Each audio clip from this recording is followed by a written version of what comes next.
થઈ ગયું છે સામસામા આક્ષેપ પ્રત્યાક્ષેપ શરૂ થઈ ગયા છે। એક તરફથી કોંગ્રેસમાંથી જ્ઞાનીબેન ઠાકોર હોય કે પછી ગુલાબસિંહ રાજપૂત હોય ભાજપ પર આક્ષેપ કરી રહ્યા છે કે આવી પરિસ્થિતિમાં જ્યારે બનાસકાંઠાની જનતા આ પૂર સામે જજુમી રહી છે ત્યારે ભાજપના નેતા ફરક્યા નથી। તો ભાજપના નેતાઓ કહી રહ્યા છે કે ક્યાં છે બનાસકાંઠાના સાંસદ?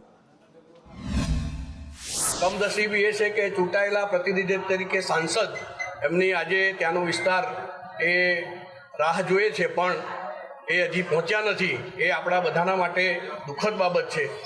સમાજની વચ્ચે સતત રહેવા ટેવાયેલા ભારતીય જનતા પાર્ટીના કાર્યકર્તાઓ જ્યારે જ્યારે જરૂર પડશે ત્યારે સમાજની વચ્ચે રહેવાના છે। ગુજરાતમાં કે દેશમાં કોંગ્રેસનું અધિવેશન હમણાં એક વર્ષ પહેલાં 6 મહિના પહેલાં થઈ ગયું એટલે વિશ્વકર્માને ખબર ન હોય કે અધિવેશન રોજ ના હોય, પાર્ટીની મિટિંગો રાબેતા મુજબ હોતી હોય અને એ પણ રાષ્ટ્રપતિની ચૂંટણી હતી ત્યાં દિલ્હીની અંદર અને ઓલ ઇન્ડિયાના તમામ સાંસદો વાઇસ પ્રેસિડેન્ટના ઇલેક્શનમાં દિલ્હીની અંદર મતદાન માટે હતા અને અહીંયાથી અમે સીધા જ ત્યાં થઈને અહીંયા રાતે 3 વાગે હું ગુલાબભાઈ આવ્યા છીએ। 2 દિવસ પહેલાં ગુલાબભાઈએ પણ તમામ ગામડાઓની મુલાકાત ટ્રેક્ટર લઈને લીધી।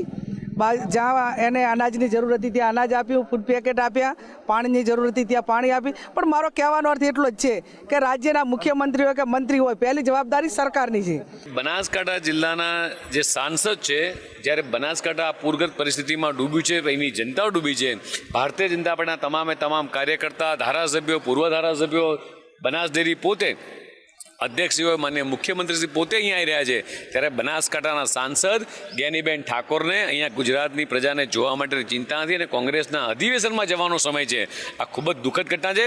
બનાસની જનતા આ ઘટનાને ક્યારેય નહીં ભૂલે કે જે જ્ઞાનીબેનને વોટોથી જીતાડ્યા છે એ કોંગ્રેસના અધિવેશનમાં સોમનાથની અંદર એ અધિવેશન કરી રહી છે, કાર્યકર્તાને ભણાવી શું પાઠ ભણાવવાના છે। ત્યારે રસ્તા ખુલ્યા નહોતા કે જઈ શકાતું નહોતું ત્યારે ભાજપના એકે આગેવાન અહીંયા નહોતા આવતા ત્યારે વહીવટી તંત્ર પહોંચ્યું છે ત્યારે સાથે સાથે ગુલાબસિંહ અને કોંગ્રેસ પાર્ટીની ટીમ દરેક ગામડામાં પહોંચી છે, મદદ કરી છે, અમારાથી બન્યું હશે એ સરકારનું ધ્યાન દોર્યું છે અને આ વિસ્તારના લોકોને હૂંફ આપવાનું કામ કર્યું છે।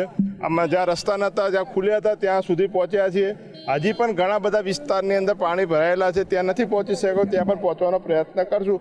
અમે અમારું કામ કર્યું છે છતાં જો ભાજપાને એટલી ચિંતા હોય તો વિધાનસભાનું સત્ર 3 દિવસનું મુલતવી રાખી અને અહીંયા દરેક ગામડે આવું હતું। સોશિયલ મીડિયાની અંદર જોયું આપણા જે આક્ષેપો કરી રહ્યા છે કે ધારાસભ્યશ્રીનો ફોન બંધ આવે છે પણ એમને કહેવા માગું છું કે જ્યારે વિકટ પરિસ્થિતિ હોય, વિધાનસભા ચાલુ હોય છતાંય લોકોની વચ્ચે મારા લોકો જ્યારે હેરાન થતા હોય, મારી પ્રજા હેરાન થતી હોય તો મારી ફરજ બને છે વિધાનસભા છોડીને પણ અહીં હું વિસ્તારની અંદર આવ્યો છું અને ક્યાંક નેટવર્ક ના હોવાના કારણે ક્યાંક ફોન નેટવર્ક ના હોય એટલે કદાચ ન લાગ્યો હોય પણ હું એમને કહેવા માગું છું કે આક્ષેપ કર્યા વગર અને આ રાજનીતિ કરવાનો સમય નથી, રાજનીતિ કર્યા સિવાય લોકોની હેલ્પ કરો, લોકોની મદદ કરો। એ પાણીની અંદર જ અમે ગરકાવ છીએ છતાં પણ એમાંથી બહાર નીકળીને તંત્ર દ્વારા અને રાજ્યના માનનીય મુખ્યમંત્રીશ્રી, વિધાનસભાના અધ્યક્ષશ્રી અને અમારા ધારાસભ્યશ્રી તાત્કાલિક પહોંચીને તંત્રને સજાગ કર્યું છે અને કંટ્રોલ રૂમ ખોલીને રાત્રે કોઈ એવી કેઝ્યુઅલિટી પણ નથી થઈ અને પશુઓ ક્યાંક એમાં મૃત્યુ પામ્યા છે તો પશુપાલકોને આમાં મદદરૂપ થવા માટે ડેરીના માધ્યમથી